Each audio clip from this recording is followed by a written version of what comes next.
Hey there! Welcome to Better Bloom, where we share knowledge and level up your whole self through amazing books.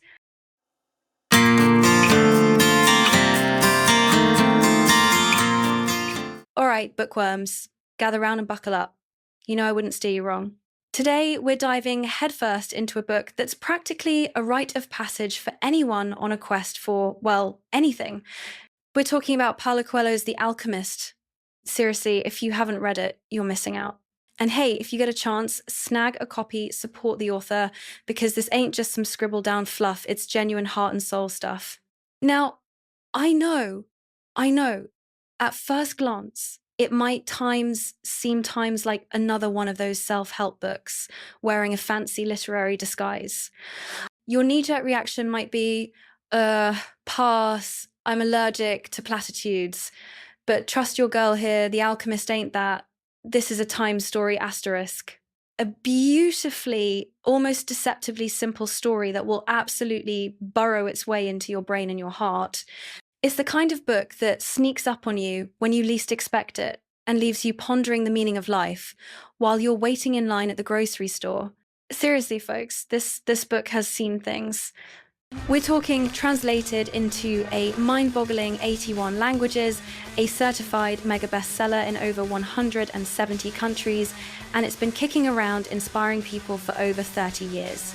In Brazil, they treat The Alchemist with the same reverence they give soccer. And, well, let's just say something really times important. Why? Because it's a total gut punch in the best way possible. No matter who you are, where you're from, or what kind of existential crisis you're currently wrestling with, this book will speak to you. The Alchemist spins the yarn of Santiago, a young shepherd from Andalusia. But he's not your average, run-of-the-mill sheep herder content with counting wool and watching sunsets. Santiago's got time's itchy feet asterisk. He's got a soul hungry for adventure. He dreams of seeing the world, of experiencing something more times than the predictable path laid out for him. And here's the kicker. He's willing to risk absolutely everything, to chase that fiery desire burning inside him. So what does he do? He sells his flock. I'm talking his livelihood, his security blanket, everything. He then embarks on a quest to find a treasure that's haunted his dreams, a treasure supposedly hidden somewhere in the vast expanse of the Egyptian desert. Okay, hold the phone. Before you start picturing cheesy camels and dismissing this as some hokey desert fairy tale, hear me out. This seemingly simple story is overflowing with wisdom.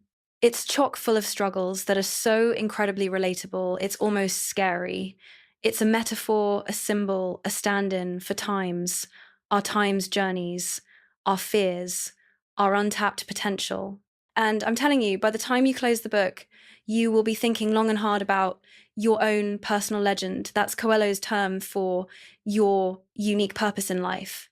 What truly knocks my socks off about The Alchemist is how darn approachable times it is. It's written in a style that's clear, concise, and almost fable-like. But don't let that fool you. Coelho doesn't shy away from the big, hairy, existential questions. It's like having him right there with you, sharing a cup of joe or maybe a caipirinha, given his Brazilian roots, gently guiding you toward a deeper understanding of yourself and the wild, wonderful world swirling around you.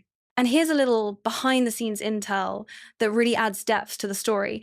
Coelho wasn't always this Zen best-selling author. He had a seriously rebellious streak back in the day. His parents, bless their hearts, committed him to a mental institution when he was just 17. Can you imagine? Later, he was even thrown in jail for his opposition to the Brazilian dictatorship. Talk about a rough patch.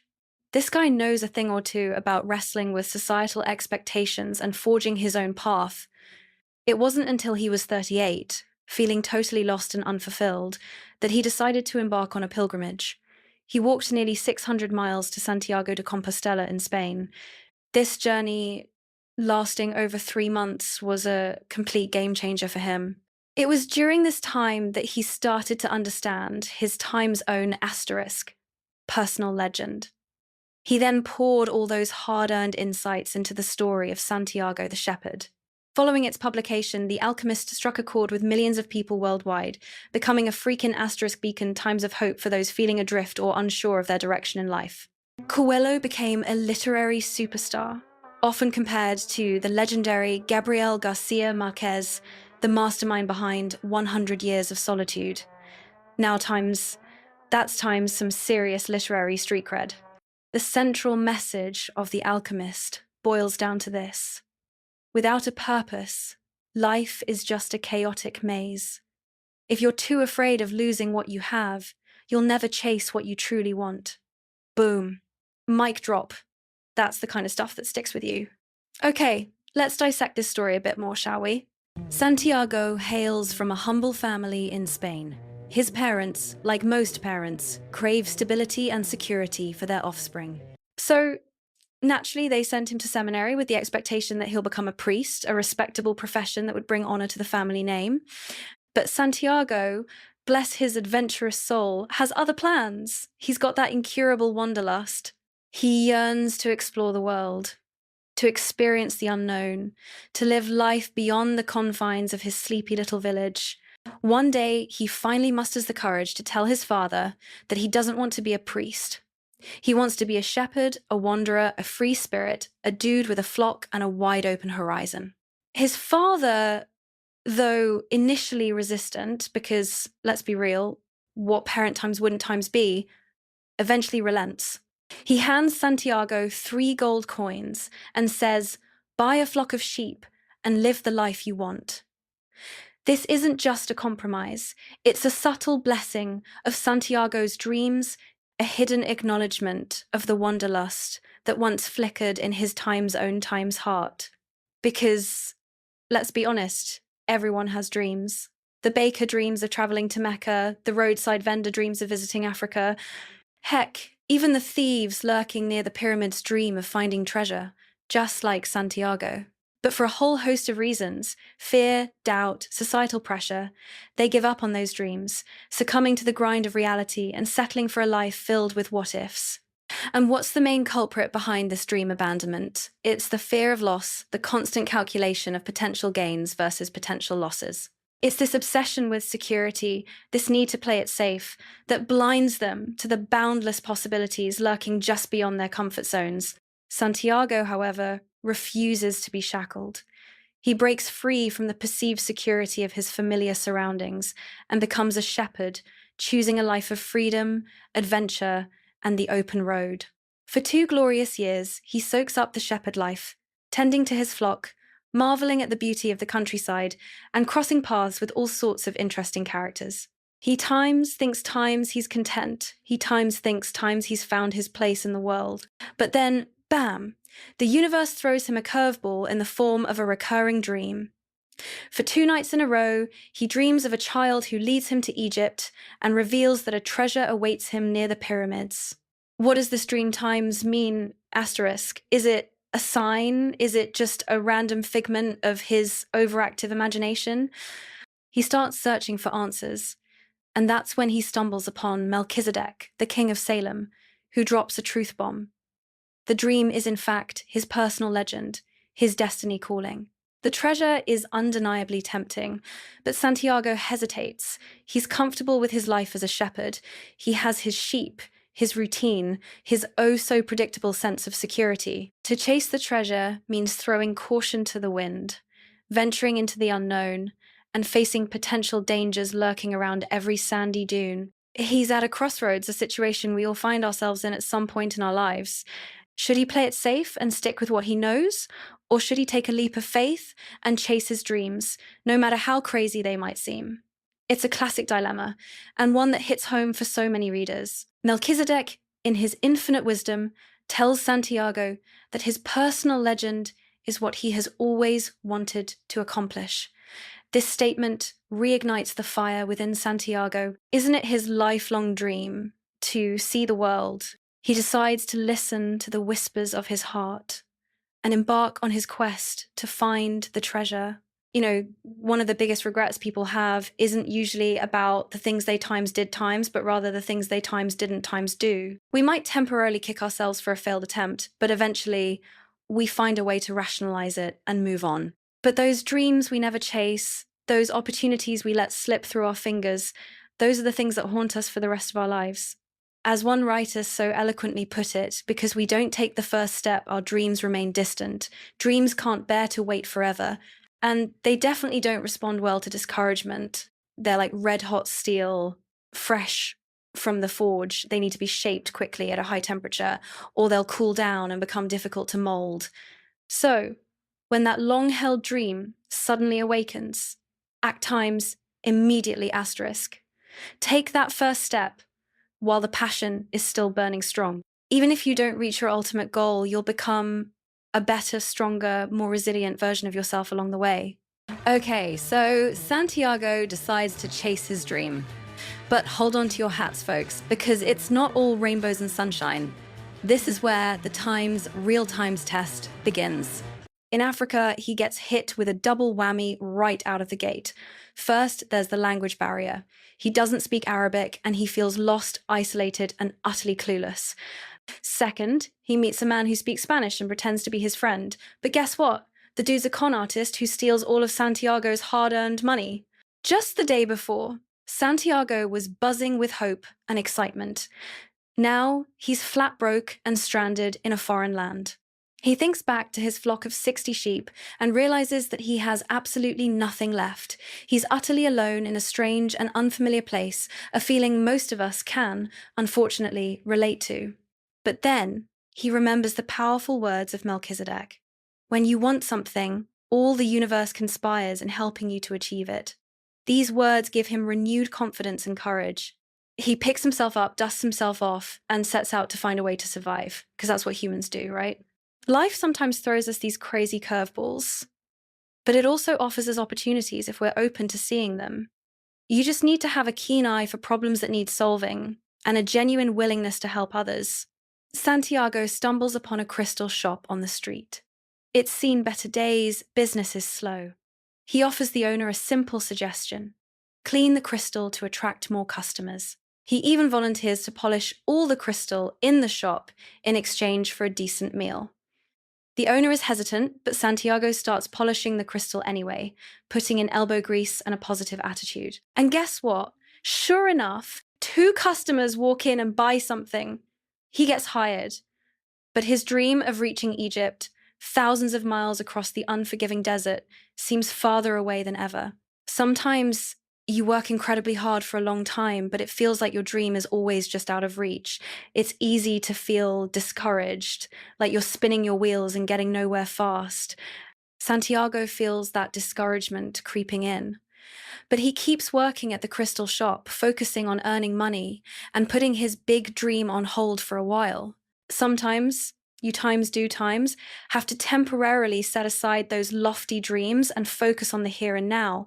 But don't you dare forget your ultimate goal. Keep it tucked away in your heart and keep inching towards it, even if it seems like it's taking longer than you expected. Santiago learns a ton about business and even picks up some Arabic along the way. If you're genuinely passionate about what you're doing, challenges transform into opportunities for growth. Obstacles aren't punishments. They're chances to learn, adapt, and become even stronger. After a year, Santiago has earned enough money to buy more times than twice the number of sheep he had before. Now, he's faced with another dilemma. Should he stay and become a successful businessman, living a comfortable, predictable life? Or should he heed the call of his heart and continue his journey to find the treasure? The crystal merchant, understandably, urges him to stay. But Santiago remembers Melchizedek's unwavering words: you must always know what it is that you want. He decides to give up his comfortable life and continue pursuing his dream, that shimmering treasure in the desert. He never forgets that his ultimate goal is to reach Egypt, face the pyramids, and uncover the riches that await him. As writer Giapingua so wisely said, those who truly live are those who know how to let go. You have to be willing to release what you times have times in order to get what you truly times want. *. Those who achieve great things understand the power of sacrifice, the ability to give up comfort and immediate gratification to pursue their dreams, no matter how daunting they might seem. The real motivation, the stuff that keeps you going when things get tough, always comes from within. Santiago presses on with his journey, crossing thousands of miles of scorching desert. He arrives at a sprawling oasis, where he meets a breathtakingly beautiful woman named Fatima. The moment he locks eyes with her, he falls head over heels in love. He starts to question everything. He considers giving up his dream, settling down at the oasis, and living happily ever after with Fatima.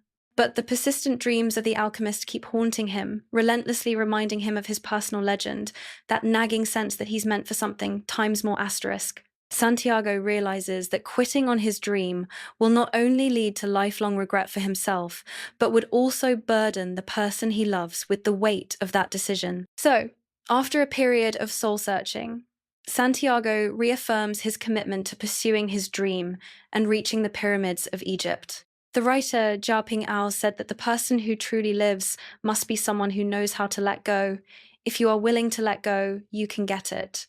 Those who achieve great things all know how to give up comfort and immediate happiness in order to pursue the dreams that are really in their hearts.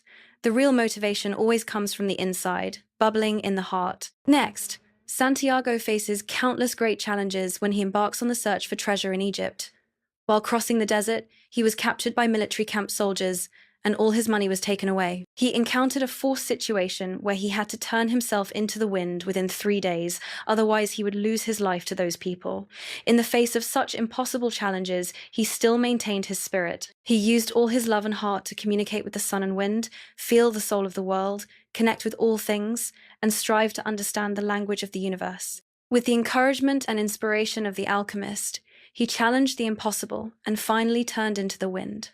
But when he arrived at the pyramids, not only did he not find the treasure, but he was robbed of all his gold by a few robbers and beaten all over his body. But from the words of the robber, he knew the exact location of the treasure, which was in his hometown. When you really have a dream that you always want to realize and it is always present in your heart, then no matter how difficult or hard life is, you will not be able to make it difficult for you.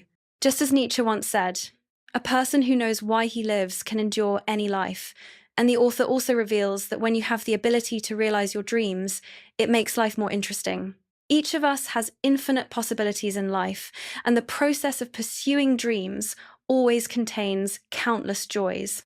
Maybe the dream will not come true, but in the process of changing it, you will have happiness, real joy, and you will definitely become a better version of yourself. Just like the character Santiago in this book, he crossed the sea and crossed the desert, going from place to place, going in a circle, and finally returning to the starting point to find the treasure. It seems like a waste of time, but in fact, what he saw and heard on the road, the people and things he encountered, made the meaning richer and added to his entire life. Even if Santiago does not find the treasure, the life he has experienced is extremely interesting. All the ups and downs are experiences that make up his growth process. Life is not about the days we once lived, but about the days worth remembering. My friends, please remember that when you have a dream, you must pursue it. Never give up the dream in your heart. No matter how realistic it is, you must keep your dream in the warmest place in your heart. No one can stop you from living the life you want except you. You must believe that all motivation must come from the boiling inside your own heart. You must believe that there is no tomorrow, that you cannot reach in the rest of your life. May all of us be able to face the true desires in our hearts, bravely move towards our dreams, take responsibility for our own lives, and make them shine. Thank you for listening to Better Bloom, a channel that shares knowledge of comprehensive personal development through good books or videos. If you feel that today's video is helpful, please share it with those who need it. Support me with a like button, subscribe, and turn on the notification bell to watch my latest videos every week. And if you have any feelings or thoughts, please share them in the comment section below. Thank you, and see you in the next video. So, what are my final thoughts on The Alchemist? I genuinely believe it's a book that everyone should read at least once in their lives. It's a timeless tale that serves as a constant reminder of the importance of following your heart, embracing your fears, and believing in the untapped power of your dreams. It's not just a feel-good story, though. It's a freaking asterisk call to action asterisk. It's a reminder that life is way too short to settle for mediocrity, to just go through the motions. It's an invitation to step bravely outside your comfort zone and chase after the things that truly set your soul on fire. Now, I'm dying to hear your thoughts. Drop a comment below and tell me what you think. What resonated with you the most from The Alchemist? What's your own personal legend? Are you on the path to fulfilling it, or are you still figuring things out? And while you're at it, don't forget to subscribe to my channel, Better Bloom, for more heartfelt and hopefully not too rambling book reviews. I'm always on the hunt for new books to read and share with you awesome people, so if you have any recommendations, don't be shy. Let me know in the comments. Thanks a million for tuning in, fellow book lovers. Until next time, happy reading and keep blooming.